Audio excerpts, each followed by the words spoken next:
نحمد و نصلی علی رسول کریم اما بعد بسم اللہ الرحمن الرحیم۔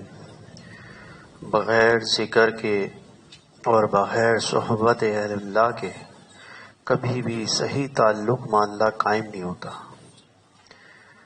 بغیر ذکر کے اور بغیر صحبت اہل اللہ کے کبھی بھی صحیح تعلق مع اللہ قائم نہیں ہوتا، اور بغیر تعلق مع اللہ کے انسان کے اندر اخلاص پیدا نہیں ہوتا، اور بغیر اخلاص کے جو بھی کام کرے گا وہ بیکار ہے۔ جب ہماری اخلاص ہی نہیں ہوگا کہ ہم کوئی بھی نیک عمل دینی کام کر رہے ہیں وہ اللہ رب العزت کے لیے ہے یا نہیں ہے، نماز پڑھ رہے ہیں، روزہ رکھ رہے ہیں، اور چیزیں معاملات کر رہے ہیں، اس میں دکھاوا کر رہے ہیں، تو وہ اخلاص نہیں ہے۔ اخلاص وہ ہوتا ہے عمل جو صرف اللہ کے لیے کیا جائے، اور اخلاص پیدا ہوتا ہے صحبت اہل اللہ سے، اللہ والوں کی صحبت سے، اور کثرت سے ذکر کرنے سے کہ جو وہ ذکر دیں وہ اس کو کرے۔ اور جب دل بن جاتا ہے تو پھر پورا انسان بن جاتا ہے۔ حدیث میں آتا ہے نا کہ انسان کے جسم میں بائیں طرف ایک گوشت کا لوتھڑا ہے سینے کی طرف، اور جب وہ بگڑ جاتا ہے تو پورا انسان بگڑ جاتا ہے، اور وہ بن جاتا ہے تو پورا انسان بن جاتا ہے، اور وہ ہے دل۔ جب دل بن جاتا ہے تو پورا انسان بن جاتا ہے، اور جب دل بگڑ جاتا ہے تو پورا انسان بگڑ جاتا ہے۔ اس کا قول، اس کا فعل، اس کی حرکتیں ساری دل اور دماغ کی تابع ہو جاتی ہیں۔ اور صحبت اہل اللہ اسی لیے ضروری ہے کہ جب اللہ والوں کی، نیک لوگوں کی صحبت ہوتی ہے تو انسان کے اندر نیکی پیدا ہوتی ہے، اور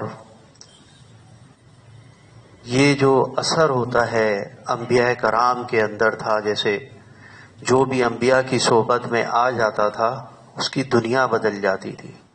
حضرت موسیٰ علیہ السلام کا جیسے واقعہ ہے کہ جب سارے کے سارے جادوگر جمع کیے گئے اور انہوں نے سب کی نظر بندی کی، اور ہر طرف جو ہے سانپ ہی سانپ چلنا شروع ہو گئے، نظر آ گئے، تو حضرت موسیٰ علیہ السلام نے جب اپنا عصا مارا تو حضرت موسیٰ علیہ السلام جو ان کے لیے جادوگروں کے پاس آ کے کھڑے ہوئے، ان کے ساتھ کھڑے ہوئے، انہوں نے دیکھا جادوگروں نے، ہم بھی دیکھتے ہیں کتنا بڑا یہ جادوگر ہے، تو وہ تو حضرت موسیٰ علیہ السلام کو اس وقت جادوگر ہی سمجھ رہے تھے۔ لیکن جب وہ حضرت موسیٰ علیہ السلام کے پاس آئے اور کھڑے ہوئے اور دیکھا یہ کیا جادو کرتا ہے، تو حضرت موسیٰ علیہ السلام نے جب عصا پھینکا تو وہ عصا اژدھا بنا، اور اس نے ساری جتنی بھی ان کی رسیاں تھیں جو لوگوں کو بظاہر نظر آ رہا تھا کہ یہ سانپ ہیں، وہ ساری کی ساری رسیوں کو جو ہے اژدہا 2 منٹ میں نکل گیا۔ تو وہ فوراً ایمان لے آئے۔ ایک ساتھ کی صحبت، صرف ساتھ آ کے کھڑے ہوئے اور حضرت موسیٰ علیہ السلام کے ایک ساتھ کی صحبت نے ایسا اثر ڈالا۔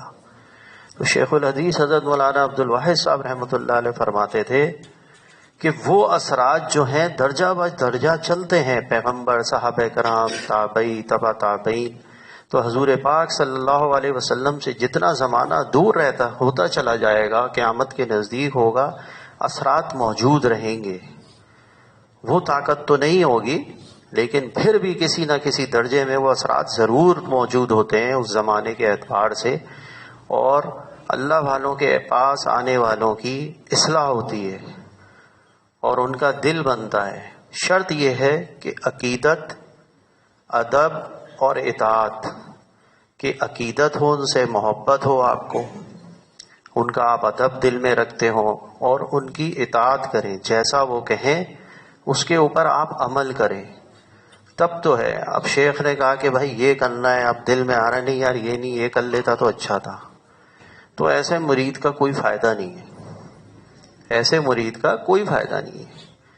جو حضور پاک صلی اللہ علیہ وسلم کی صحابہ کرام جب اصلاح کراتے تھے حضور سے، تو حضور پاک صلی اللہ علیہ وسلم کا ہر حکم مانتے تھے۔ تو جب آپ نے کسی کو بڑا بنایا ہے تو پھر آپ نے اس کے ہاتھ میں ہاتھ دیا ہے، تو اس کا مقصد ہوتا ہے بیعت کرنا۔ بیعت نکلا ہے بے سے، بیچ دینا، کہ جو وہ اگر آپ کو حکم دے گا، آپ نے اپنے آپ کو بھیج دیا شیخ کے ہاتھوں، تو آپ اس پہ عمل کریں، تو آپ کی دینی بھی ترقی ہوگی انشاءاللہ، اللہ دنیاوی بھی ترقی دیں گے۔ بہت سارے بزرگ ہوتے ہیں اصلاح کے لیے عمل دیتے ہیں کہ بھائی یہ عمل کرنا ہے، جیسے آپ نے سنا ہوگا مشہور واقعہ ہے کہ ایک صاحب اصلاح کروا رہے تھے حضرت سے، تو حضرت تھانوی رحمۃ اللہ علیہ نے کہا بھائی جوتیاں سیدھی کیا کرو مسجد میں لوگ آئیں، تو وہ جوتیاں سیدھی کرنے شروع کر دیں۔ پھر حضرت نے دیکھا بھائی ان کے اندر تو بڑائی آ رہی ہے اس سے، پھر منع فرما دیا۔ تو اس طرح جو چیز اللہ پاک جسے منصب دیتے ہیں، مقام دیتے ہیں، دوسروں کا کام دیتے ہیں، تو اس کو دکھاتے بھی ہیں کہ جس کی اصلاح ہے اس کی ذمہ داری ہے، تو جو ذمہ داری یہ لے رہا ہے تو پھر اس نے مرید کو یہ دیکھنا بھی ہے کہ اس کے اندر کیا میں کہوں گا تو کس سے فرق پڑے گا، اب مجھے اس کو کس طرح لے کے چلنا ہے۔ وہ مانے گا تو فائدے میں رہے گا، وہ نہیں مارے گا تو نہ بیعت کا فائدہ ہے نہ اللہ والوں کے پاس جانے کا فائدہ ہے۔ ہمارے شیخ حضرت مولانا عبدالواحد صاحب رحمۃ اللہ علیہ فرماتے تھے فائدہ تو بس اسی کو ہوتا ہے جو مان کے چلے، بے مانے چلنے والے کو کوئی فائدہ نہیں ہوا کرتا۔ ہاں بس ٹھیک ہے، آ گئے ذکر اذکار کر لیا، اللہ اللہ کر لیا۔ تو صحبت کے اثرات اللہ والوں کے ایسے ہوتے ہیں کہ یہ درجہ بدرجہ ہوتے ہیں، اور ظاہری سی بات ہے جب انسان اس دنیا میں آنے سے پہلے ہم نے تو سب نے اللہ رب العزت سے کہا تھا کالو بلا، لیکن جب اس دنیا میں آئے تو دنیاوی علائش اور اس گندے ماحول کے اندر انسان جب پروان چڑھا تو اللہ رب العزت نے ہر انسان کے دل کے اندر اپنی ایک محبت کی چنگاری رکھی ہوئی ہے، لیکن اس گندے ماحول کے اندر جب انسان گندی صحبتوں کے اندر پڑ جاتا ہے تو اس چنگاری کے اوپر، اس محبت کے اوپر دنیا کی راکھ آ جاتی ہے، وہ اس کو ڈھک دیتی ہے اور اس کو دنیا نظر آ رہی ہوتی ہے اور حق چھپ جاتا ہے کیونکہ وہ چنگاری دب جاتی ہے اس کے اندر۔ اور جب اللہ والوں کی صحبت اختیار کرتا ہے اور ذکر کرتا ہے تو وہ ظاہری سی بات ہے گند اڑنا شروع ہو جاتا ہے، راکھ اڑنا شروع ہو جاتی ہے ذکر کی برکت سے، کیونکہ ذکر جو ہے الا بذکر اللہ تطمئن القلوب، کہ یہ خوب جان لو دلوں کا اطمینان تو صرف اللہ کے ذکر میں ہے۔ تو اللہ پاک جب دل کی صفائی اللہ کے ذکر کی وجہ سے دل میں نور آتا ہے تو وہ راکھ اڑتی ہے اور اللہ کی محبت کی چنگاری دوبارہ سے جل اٹھتی ہے، اور پھر اس کو نیک عمل کرنا آسان ہو جاتا ہے۔ اللہ والوں کی یکساں صحبت با اولیاء بہتر 80 سالہ عبادت بے ریا۔ حضرت رومی رحمۃ اللہ علیہ فرماتے ہیں تو 7 سالہ عبادت بھی اگر کر بے ریا تو اس سے بہتر یہ ہے ایک ساتھ اللہ والوں کی صحبت میں بیٹھ جا۔ اس کی وجہ یہ ہے کہ دل کے اندر یقین پیدا ہو جاتا ہے، اللہ والوں کی صحبت دل میں یقین پیدا کر دیتی ہے، اور جب یقین پیدا ہو گیا تو ختم، انسان کو پتہ ہے پھر وہ مرنے مٹنے کو، اپنے آپ کو کٹوانے کو، جان دینے کو اللہ کے لیے، ہر چیز کے لیے تیار ہو جاتا ہے۔ پھر وہ آہوں فغاں نہیں کرتا، اس کو پتہ ہوتا ہے سب کچھ میرا اللہ کرنے والا ہے۔ اس کو پتہ ہوتا ہے کہ یہ مسئلے جو آ رہے ہیں اللہ رب العزت کی طرف سے آ رہے ہیں، جو مصائب میرے اوپر آ رہے ہیں اگر مسئلے آتے ہیں تو وہ بھی اللہ رب العزت کی طرف سے آتے ہیں، یہ مسئلے کچھ نہیں ہیں، میرا رب ان مسئلوں سے تو بہت بڑا ہے، وہ چاہے تو یہ مسئلے میرے لیے کچھ نہیں ہیں۔ مسئلے تو بڑے نہیں ہیں نا، اللہ سے بڑا ہے کوئی؟ اللہ سے تو بڑا کوئی نہیں ہے۔ مسئلے بھی اللہ پیدا کرتے ہیں، راحت بھی اللہ پیدا کرتے ہیں۔ یہ سوچے کہ اللہ بڑا ہے، مصائب میرے بڑے نہیں ہیں، مشکلیں میری بڑی نہیں ہیں۔ اور اللہ رب العزت جس کو جو چاہتے ہیں، کسی کو مال دے کے آزماتے ہیں، کسی سے مال لے کے آزماتے ہیں، کسی کو غم دے کے آزماتے ہیں، کسی کو پریشانی دے کے آزماتے ہیں۔ حدیث پاک میں آتا ہے کہ حضور اکرم صلی اللہ علیہ وسلم نے فرمایا قیامت کے دن انسان جو ہے کہے گا اتنا اجر ملے گا، اتنا اجر ملے گا، جب اس کو اعمال نامہ سامنے رکھنے کے بعد اجر دیا جائے گا کہے گا اتنے تو میں نے عمل ہی نہیں کیے، اتنے تو عمل ہی نہیں کیے۔ پتہ چلے گا یہ جو تمہارے اوپر دنیا میں مصیبتیں ڈالی گئی تھیں نا، مصائب ڈالے گئے تھے، تمہارے اوپر مشکلیں ڈالی گئی تھیں، یہ ان کا اجر ہے۔ تو کہے گا کاش، پھر بھول جائے گا، کہے گا کاش میرے جسم کو کینچی سے کاٹ دیا ہوتا۔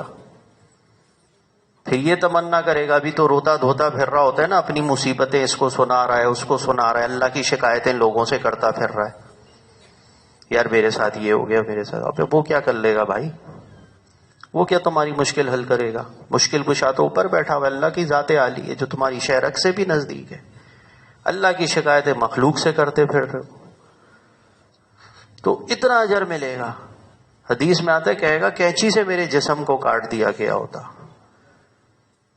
تو حدیث پاک کے جتنی بھی چیزیں ہیں حضور اکرم صلی اللہ علیہ وسلم حضور نے فرمایا کہ جب تمہارے اوپر مصائب آئیں تو میرے مصائب کو یاد کر لیا کرو, میری مصیبتوں کو یاد کر لیا کرو, کیونکہ حضور اکرم صلی اللہ علیہ وسلم سے زیادہ کسی پیغمبر پہ مصائب نہیں آئے, اور حضرت عیسیٰ علیہ السلام سے زیادہ اللہ پاک نے کسی پیغمبر کو غریب نہیں پیدا کیا.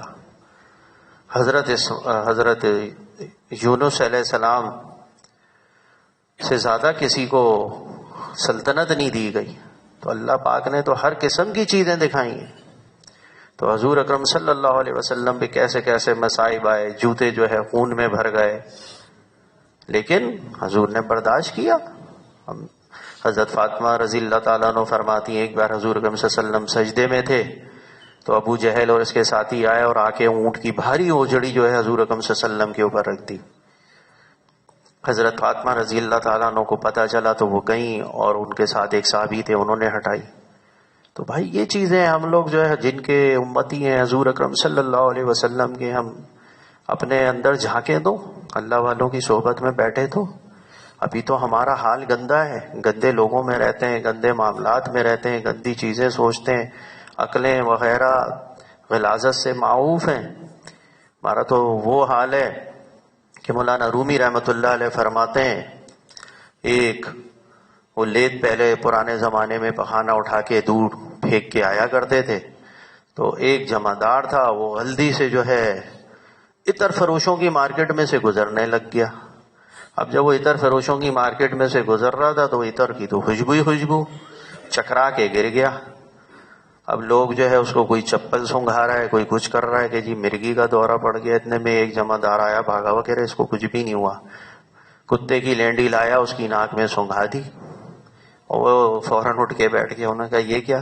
کہ بھائی یہ تو غلاظت کا عادی ہے, یہ تو غلاظت کا عادی ہے. تو ہم لوگوں کا تو یہ حال ہے. تو اللہ ہم سب کو اپنی حفظ و امان میں رکھے.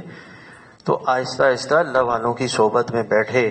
اللہ رب العزت جو ہے فرماتے ہیں جو ہماری طرف آتا ہے ہم اس کو اپنا راستہ دکھاتے ہیں. جب اللہ رب العزت جو ہے خود آپ سے کہہ رہے ہیں کہ بھائی ہم اپنا راستہ دکھاتے ہیں, تو اللہ کے طرف آنے کا یہی طریقہ ہے کہ ایسی مجالسیں اختیار کی جائیں, اللہ والوں کی مجالس اختیار کی جائیں جن سے دل کی صفائی ہو. اور جب آپ ایک آدمی کی صفائی ہوگی, حضرت ہمارے فرمایا کرتے تھے کہ قرآن میں آتا ہے اور تم سے پوچھ ہوگی تمہاری اور تمہارے اہل و عیال کی. اللہ پاک یہ نہیں پوچھیں گے, قرآن یہ نہیں کہہ رہا کہ تم جاؤ بجا کے پہلے پڑوسی کو پوچھو, جاؤ جا کے تیسرے گھر میں پوچھو, جاؤ تم دنیا کے چوتھے گھر میں, چوتھے دنیا کے ملک میں جا کے پوچھ لو. سب سے پہلے کہ کہیں تم دیوس تو نہیں ہو. حدیث پاک میں دیوس کے الفاظ آتے ہیں کہ کہیں تم دیوس تو گھر میں نہیں بنے ہوئے, کہیں تمہاری اولادیں اللہ کی نافرمانی تو نہیں کر رہی, کہیں تم وہ اولادیں جو تمہاری اختیار میں ہیں کہیں وہ تو بے پردہ نہیں گھوم رہی, کہیں وہ تو غیر محرموں سے باتیں چیتیں نہیں کر رہی. تو سب سے پہلے تمہاری پکڑ تو اس کی کریں گے. اللہ پاک ہمارے شیخ فرماتے تھے کہ حدیث کے الفاظ کے مطابق اگر تم دیوس ہو تم اپنے آپ کو دیکھو, جب تمہاری اصلاح ہوگی اپنی اصلاح کرا لو. تو تمہاری اصلاح ہونے سے یہ ہوگا کہ تمہارے اہل و عیال کی اصلاح ہوگی, پھر وہ تمہارے اہل و عیال, تمہارے بچے, تمہاری بچیاں, پھر ان نسلوں کی اصلاح ہوگی. یہ طریقہ ہے. انسان اپنی جب تک اصلاح پہ توجہ نہ دے, اللہ والوں کی صحبت میں نہ بیٹھے, تو معاملات اس لیے درست نہیں ہوتے. آپ دیکھ لیں کس طرح صحابہ کرام حضور اکرم صلی اللہ علیہ وسلم کا دور کتنا گزر گیا, لیکن دین موجود ہے, دین پہ چلنے والے موجود ہیں. کتنی دنیا ہے, پوری دنیا ہے. کوئی ہے ایسا کہ کوئی مسلمان نہ ہو ادھر کسی ملک میں نہ رہتا ہو؟ کیسے آیا؟ حضور اکرم صلی اللہ علیہ وسلم کی نسبت امام ابو حنیفہ رحمۃ اللہ علیہ نے فرمایا, حضور پاک صلی اللہ علیہ وسلم نے جو فرمایا کہ میں نے حق ادا کر دیا, صحابہ کرام سے پوچھا, انہوں نے کہا بے شک آپ نے حق ہی مکمل حق ادا کیا ہے. تو کہا یہ تو بھول جائے کوئی کہ دین جو ہے ختم ہو جائے گا یا مٹ جائے گا یا اس کی وجہ سے کہ دین چل رہا ہے, یہ تو بھول جاؤ تم. یہ تو اللہ کا کام ہے. اللہ پاک جو ہے جس سے جو کام لینا چاہتے ہیں چلتے، اور اللہ والوں کی جب اصلاح ہوتی ہے، جو کوئی اپنی اصلاح کرواتا ہے تو اس کے اندر سے میں ختم کی جاتی ہے. جس سے بیعت ہو رہا ہے اس سے دیکھ لے اس کے اندر کیا معاملات ہیں. بیعت ہونے سے پہلے جان پھٹک کر لے. اگر سمجھ میں آ رہا ہے ہو، حضرت حکیم اختر صاحب رحمۃ اللہ علیہ فرماتے تھے بلڈ گروپ ملتا ہے، بہت اچھی بات ہے. اب ظاہری سی بات ہے بھائی، کسی کو بریانی پسند ہے، دوسرے کو قورمہ پسند ہے، مزہ نہیں آئے گا. ہاں، دونوں بریانی پسند کرنے والے ایک تھال میں بیٹھ کے مزے سے کھائیں گے. تو یہ بلڈ گروپ ہوتا ہے کہ مزاج کو دیکھ لے کہ بھائی اگر مزاج ملتا بھی ہے، یعنی جس سے مزاج ملتا ہو بس اس سے اپنا تعلق قائم کرے، اس سے اپنی اصلاح کروائے، تاکہ مرنے سے پہلے جو ہے اس کو ایسا نہ ہو، ندامت کا سامنا ہو کہ یار میں نے تو اعمال کر لیے لیکن قبر میں جا رہا ہوں، خود تو جی ہم حاجی نمازی پرہیزگار، اور ہم نے اپنی اولادوں کو چھوڑ دیا جو چاہے کرو. اللہ کی نافرمانی کرنی ہے کرو تم. مولوی صاحب فرما رہے تھے نا پچھلے جمعے میں، یہ نہیں چلے گا بھائی. یہ نہیں ہے کہ جی ان کو اختیار پہ چھوڑ دیا. کیسے چھوڑ دیا بھائی، کیسے چھوڑ دیا؟ کھانا پینا چھوڑ دے ان کے اختیار پہ، کما کے لا کے خود کھائیں پیئیں. کیا بچپن سے یہ کہہ دیتے ہو جب پالتے ہو؟ نہیں کرتے نا. تو یہ اللہ پاک نے آپ کی ذمہ داری دی ہے، ان کی اصلاح کرنا آپ کی ذمہ داری ہے، آپ کے اوپر فرض ہے کہ آپ ان کو دین کے اوپر چلائیں، دین کا حکم دیں. تو اللہ پاک جتنا کہا سنا، اللہ ہماری اولادوں کو بھی دین پہ چلائے، اس کو چلنا آسان فرمائے. اور میں بیان کرتا ہوں، کچھ لوگ جو ہے کہتے ہیں کہ یار رضی بھائی لگتا ہے کہ سارا بیان آپ نے ہم پہ کر دیا، کوئی دوسرے سمجھتا ہے کر دیا. تو بھائی یہ تو معاشرے میں ہر جگہ ہے یہ چیز. تو ہر کوئی یہی سمجھتا ہے کہ میرے اوپر بات ہو رہی ہے. تو کسی کی بات نہیں ہوتی ہے، جو بات ہوتی ہے وہ تو سب کے لیے ہوتی ہے. اور جب اللہ بیٹھاتے ہیں تو خود بات کہلواتے. آج مجھے تو آج دوپہر کو کیا بلکہ عصر کے بعد دھیان آیا، میں نے کہا یار اتوار ہے اور بیان بھی کرنا ہے، آج پہلا اتوار ہے. میں چلو جس نے کروانا ہے وہ کروائے گا، جو اللہ پاک دل میں ڈال دیتے ہیں. ابھی اللہ نے دل میں ڈال دیا، جو بات ڈال دی وہ کہہ دی. تو یہ اللہ کے کام ہوتا ہے، انسان کا اپنا اختیار نہیں ہوتا. اللہ ہم سب کو جو ہے صراط مستقیم پہ چلنے کی توفیق عطا فرمائے. اور لمبا ہو جاتا ہے بیان، اس لیے میں کوشش کرتا ہوں لمبا نہ ہو، پریشان ہو جائیں گے. تو اللہ عافیت فرمائے، اللہ ہم سب کو نیک عمل کرنے کی توفیق عطا فرمائے. واخر دعوانا الحمدللہ رب العالمین. 11 مرتبہ سورہ اخلاص میں بسم اللہ الرحمن الرحیم.